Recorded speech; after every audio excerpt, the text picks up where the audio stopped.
visionary, and considerate. These are the four words amongst a lot many other that popped up in my mind while I was reading about and trying to understand our special guest today. My friends, my ninjas, if you have just tuned into this episode, thank you so much, and I hope you're having a good day. So please join me in welcoming a very, very special guest, which I am thoroughly excited to have today on my First Step Ever podcast, and that is Redis Brewster from Visual Domain. She is the CEO and co-founder of the Australia's largest video production company. So, Redis, welcome on my First Step Ever. Oh, thank you for having me. Before we go ahead, I would just like to give our listeners a little brief about who you are. I'm sure a lot of people who are listening to us who are from the Australian market, they will definitely know who you are, and so across the globe. But I think it's worthy of letting people know that what you have achieved so far. So having a 10 years over experience in video production market, being a business leader, you have had an amazing tenure, and I think you are a visionary, because I think before coming into a video production industry, you were also in a web development industry, and you had this knack for tech, and you had this vision of what things might work in future, and you made the use of that at that point in time when no other people were really doing it. As you mentioned, you're fiercely determined and passionate about all things digital, and you're at the very forefront of technology. As we're discussing, you've built a proprietary technology that has allowed Visual Domain to get its scale, and beyond that, you also want to give back to the community at all times, and you want to support especially the women, and you're sitting at the advisory board for Girls for Tech.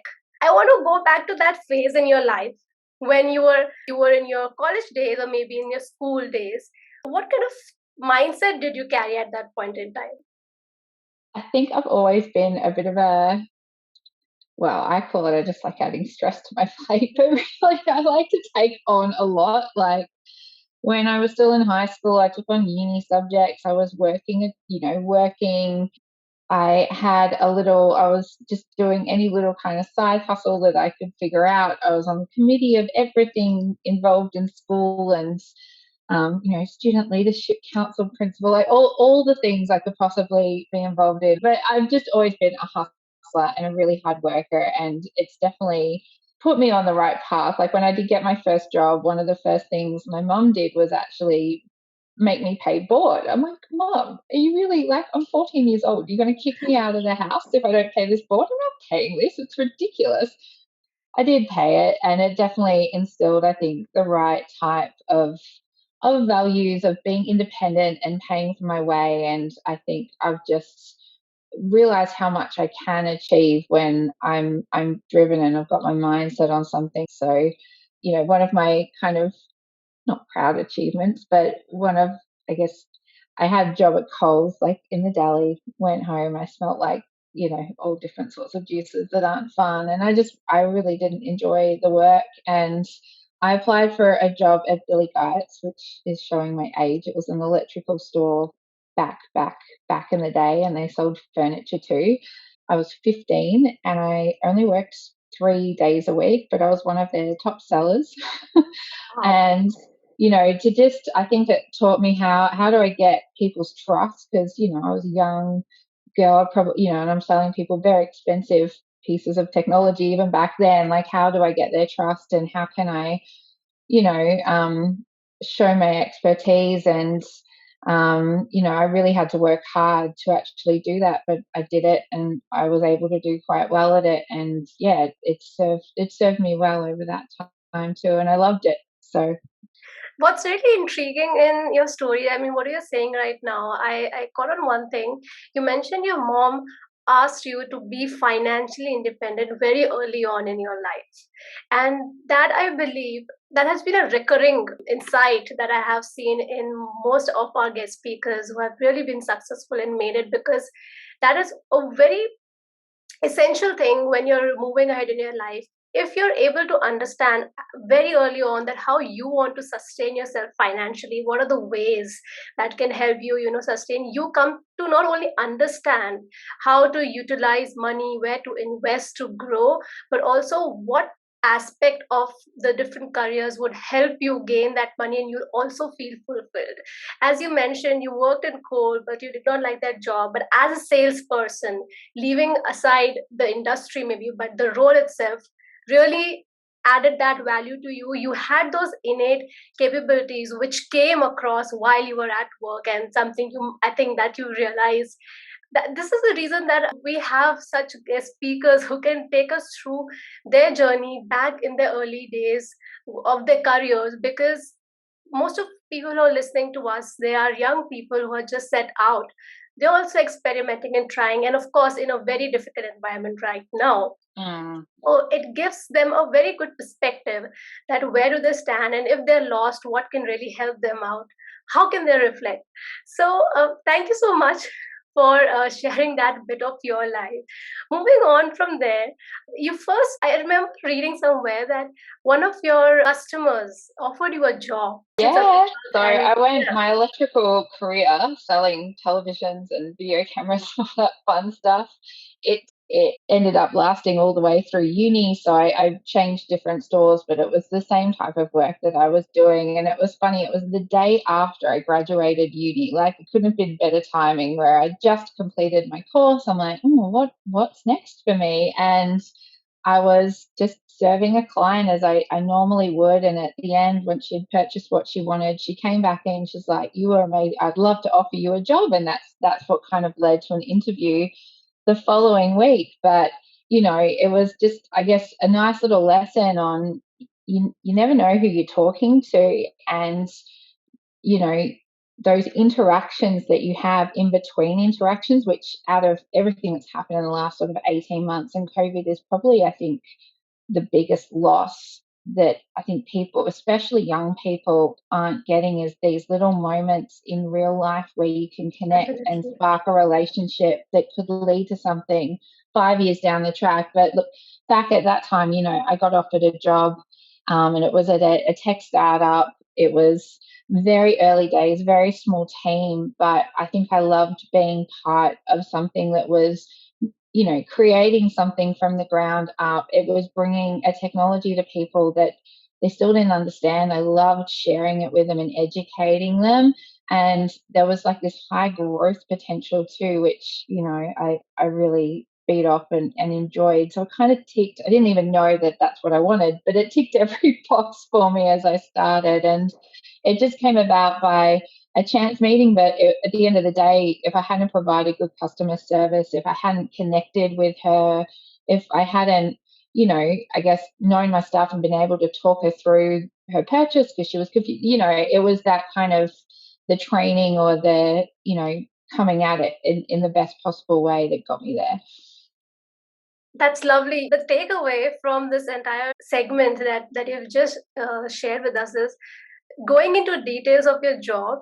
As you said that it would have not happened if wasn't able to explain them properly what I was selling. I mean, they must have seen your passion with which you were communicating and all the logics behind the technology, as you were very very passionate about that.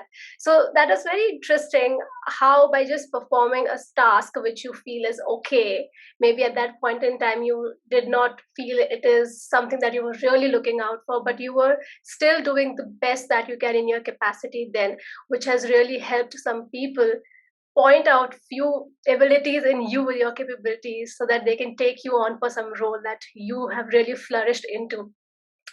So that was really interesting.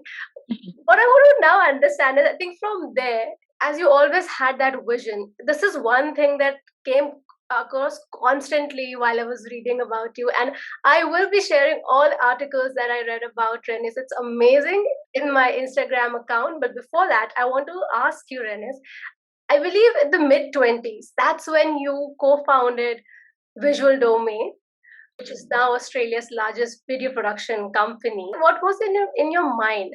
How were you so confident, or were you confident about running a company And how was the process, and what was the first failure, if you would like to discuss with us today? Where do I start?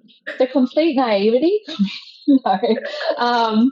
Look, it is the most chance story of starting a company you could ever find. I was working for a company that was creating like a mobile app type thing, but this was pre-iPhone. This was pre-smartphone, so it was a bit ahead of its time. Not much of a market looking for mobile websites for their BlackBerry back in the day.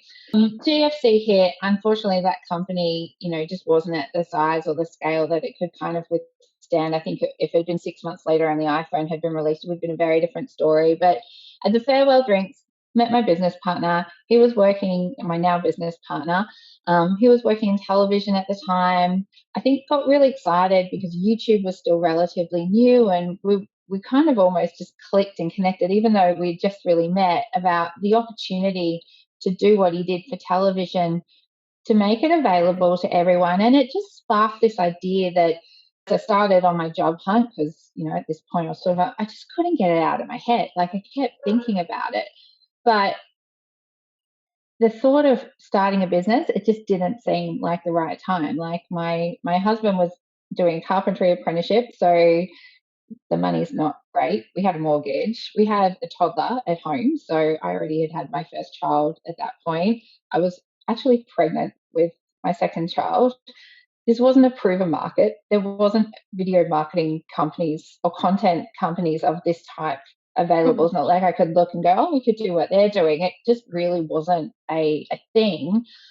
Had never started a company before. And to be fair, I'd just seen what the GFC had done, but I just couldn't get it out of my head. And speaking to my now business partner on the phone, like, do you want to do it? He's like, you know what?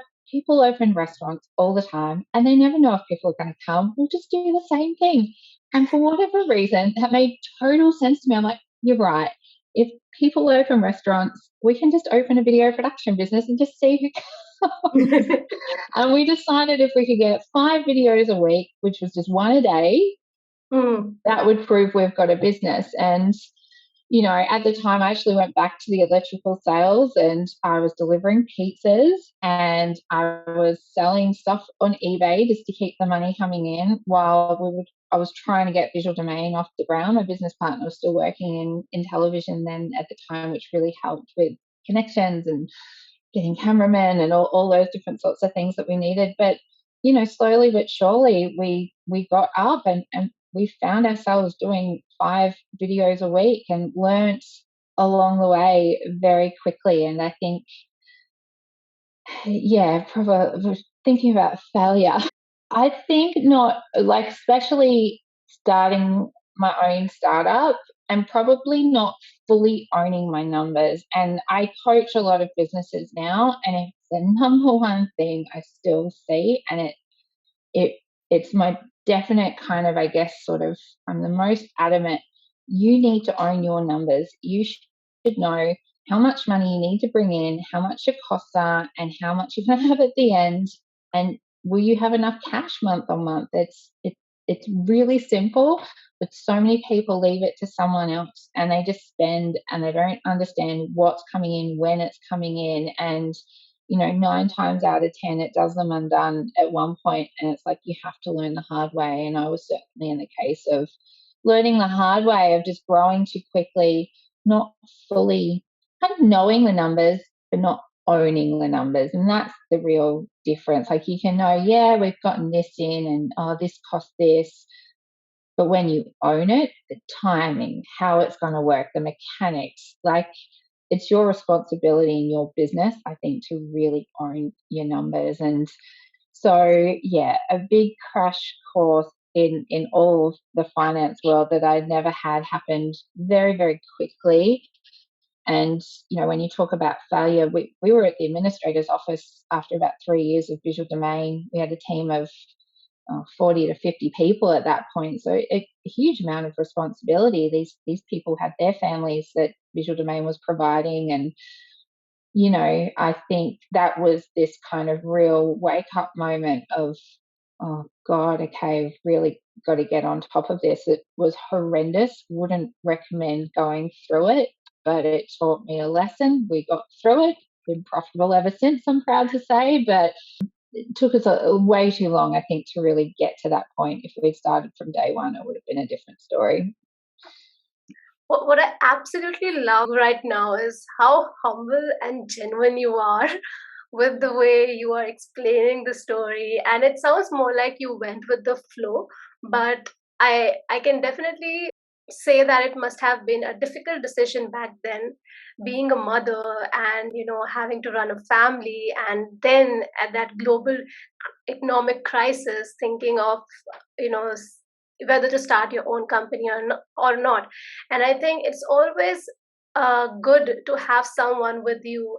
Your power is doubled, your vision, everything helps out when you have the right partner. And I think that is one good thing that happened along the way, besides your vision and your grit to go on. So I think all I would just like to point out that I think all moms are like that. When they think of doing something, they will. And it's lovely, from being a teenager to understanding that you have to financially help yourself now, then going to start business online, selling stuff online, so working in calls, and then getting your first job, and finally starting your own business with the right partner that you have right now, and then scaling up to this point. It has been such a great journey for me to just read about you and understand, and today to have you and listen from you the intricacies. What was very interesting is that visual domain offered this particular option that you can shoot and we will edit. And what amazing job visual domain has done. I have checked out the website, and it is so interesting. I love the work visual domain has done. And you also mentioned that you go back in a day to see that your employees, people who are working with you, your family, how they're doing on a mental level as well, because you had a double challenge of taking the company ahead, but also understanding how your employees are doing in the company. That was very, very considerate, and that was why I had used that word at the very beginning. So, I just wanted to understand from your end, how has visual domain contributed to your growth? I will say, like, the last, 18 months have been incredibly challenged, as I think they have been for everyone. And we're a service business, so we are our people. Like, that is visual domain is our people. Like, just stop there. Like, it's not video production. It's our talented people who come and, I guess, bring those talents and create these amazing pieces of content for our clients. And if they're not good, they can't perform that service. There's no business. So if I were to just sort of sum up, from them and from me, it's probably been just grit. And you do that for people who are worth it, and they're worth it. So we did it. And I'm so grateful for all of them for doing it too, because for our business, there was some roles that just became, tumbleweeds, had nothing to do. All our cinematographers couldn't go out and film, and we're in the same position now. Whereas our poor animators were probably working around the clock just to try and keep up with it. So you sort of got this real, some areas went down, others went up, but the numbers didn't really change as far as the amount of bodies. We actually managed to get through it all as a team. What would be your top advice to youngsters or anyone who's wanting to enter into this industry or profession right now? Right now, if you wanted to get into video production, I would highly recommend expanding on as many of your skills. They're the people that, I think it's the more hours you can get, not just in one particular, I guess, discipline of video production, but the broader you can make your skill set, the more opportunities that are going to come your way. And nothing shortchanges experience. So any paid hours you can get in your craft, just take them and embrace them, and just see where they can take you as well. I can name, it's funny, the leaders in our business all started in probably our most junior roles and have worked their way into just all different areas of the business. But they've come in, they've worked hard, I can tell they love what they do and they're passionate about it. And you know you've kind of got to really apply yourself to get those hours under your belt and to get that kind of kickstart. That is a lovely advice.